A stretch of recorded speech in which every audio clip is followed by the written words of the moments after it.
savęs tobulinimas, žinių įgyjimas, naujo bagažo krovimas. Legali vergovė.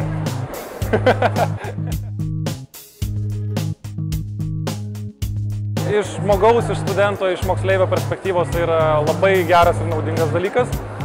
Iš darbdavio taip pat, ko gero, iš to, kuris priema tą žmogų.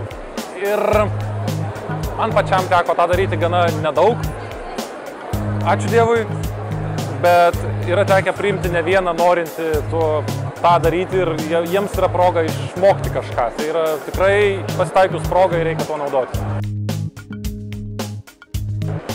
Darbas yra, aš manau, kai tu jau žinai, ką tu dirbi ir gauni už tai algą, o stažuotis, visos praktikos, tai tavo žinių kaupimas, naujo bagažo viso.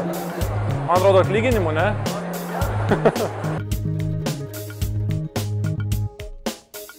Taip, labai skatintina netgi. O, šitą jau nežinau. Neįsivaizduoju.